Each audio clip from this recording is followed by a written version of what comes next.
Bismillahir Rahmanir Rahim.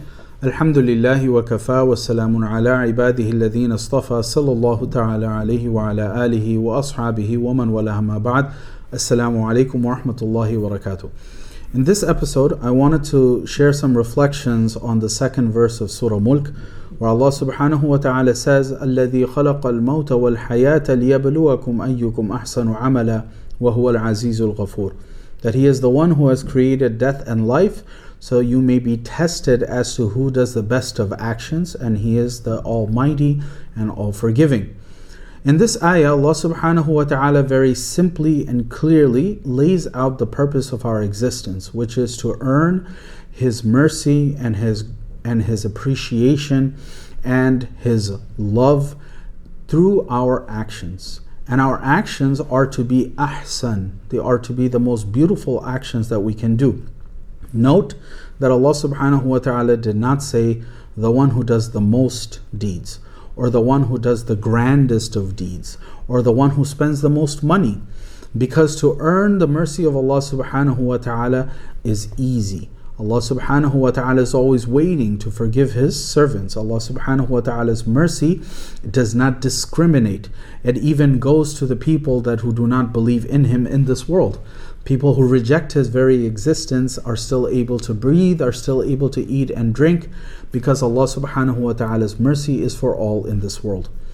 Now, what would be beautiful, or what would be defined as the most beautiful of actions? How can we think about this? The Prophet ﷺ, in a very famous narration, was asked by Jibreel alayhi salam the definition of ihsan. And the Prophet ﷺ replied and defined ihsan as worshipping Allah as if you can see Allah. But if you cannot see Him, then you should know that He is seeing you. This particular definition speaks to human psychology of how we immediately tailor fit our actions, and how we are very much aware of the fact of what we are doing when we know we are being observed.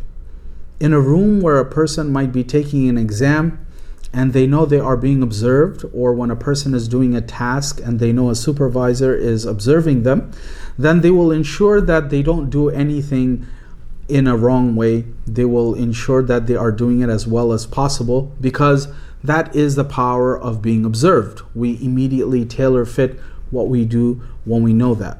Allah subhanahu wa ta'ala is always watching us. And for us to worship Allah should be with the mindset as if we are also witnessing Allah subhanahu wa ta'ala, even though that's not a possibility in this world, and inshallah it will be a possibility in Jannah. But when we know Allah subhanahu wa ta'ala is watching us, this should immediately have the effect of us elevating our level of worship, of us elevating everything that we do to the best of our ability.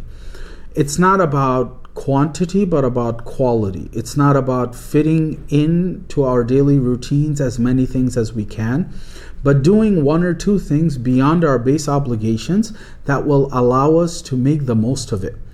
When the month of Ramadan is concluded and we have, alhamdulillah, fasted many days and stood for Taraweeh many nights, and when the month of Ramadan is over, the biggest question that everyone has: how can I try to capture some of the beauty of the month of Ramadan in my day-to-day routine? Ramadan is no doubt a very special month in which we are able to do so much in so little of a time with little energy. Yet Allah subhanahu wa ta'ala does not expect us to keep ourselves at that level throughout the entire year.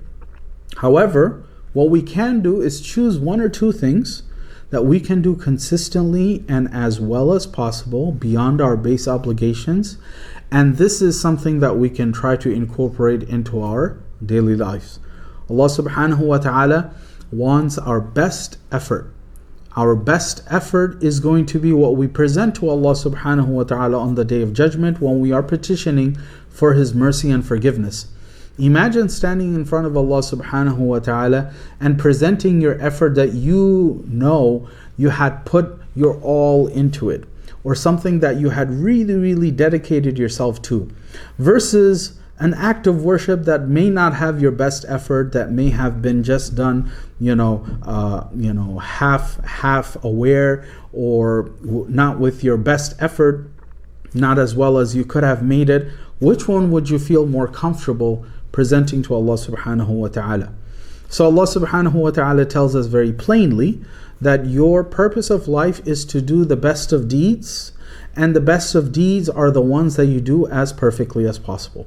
May Allah subhanahu wa ta'ala guide us, protect us, give us knowledge that benefits us, and give us the ability to do all that we can as best as we can, so that we are not ashamed to present them in front of Allah subhanahu wa ta'ala on the Day of Judgment.